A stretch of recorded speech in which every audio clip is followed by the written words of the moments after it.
అందరికీ నమస్కారం అండి. మాట, మౌనం వీటి గురించి ఈరోజు తెలుసుకుందాం.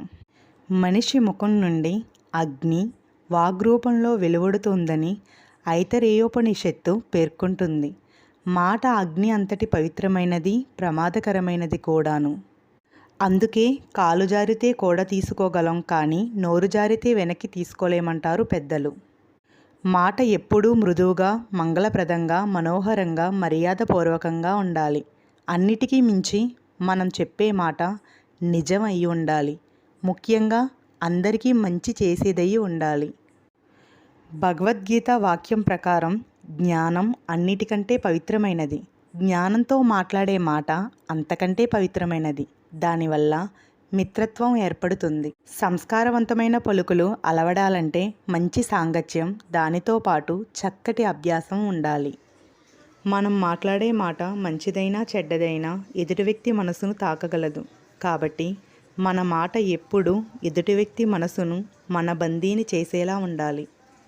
మనసు ఎప్పుడూ ప్రేమకే బందీ అయి ఉంటుంది. అందుకని ఎలాంటి విషయాన్నైనా ప్రేమగా చెప్పడం అలవాటు చేసుకోవాలి. మనకు, పరులకు మంచి చెయ్యని మాటని మాట్లాడకుండా మౌనంగా ఉండటమే మేలు.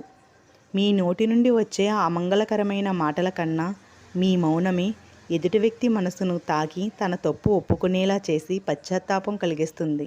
అందుకే మాట గొప్పతనం తెలియాలంటే ముందు మౌనం గొప్పతనం తెలుసుకోవాలి. మనం కోపంతో పరుషంగా మాట్లాడే మాటలు అనేక అనార్థాలకు కారణాలవుతాయి. బాణాలతో ఛేదింపబడిన, గొడ్డలితో నరకబడిన వనం కూడా చిగురిస్తుంది. కానీ పరుష వాక్కులతో కలిగించిన గాయం మానదు.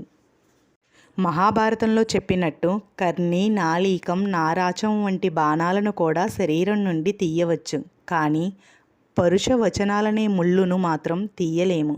ఎందుకంటే అది మనసు లోతులలో దిగిపోతుంది.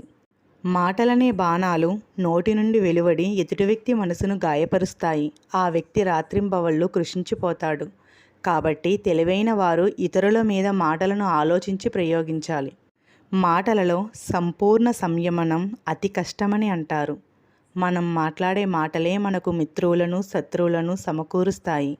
మనం కోపంతో మాట్లాడే చిన్న మాటే మనకు ఎంతో విలువైన ప్రేమను దూరం చేసి ప్రతీకారం అనే జ్వాలను దగ్గర చేస్తుంది. అందుకే కోపంలోనైనా సరే మాటలలో సంయమనం పాటించడం చాలా ముఖ్యం. మీ నోరు దాటి వచ్చే ప్రతి మాటని మీ అమూల్యమైన వరంలా మలుచుకుని మాట్లాడండి. ప్రకృతి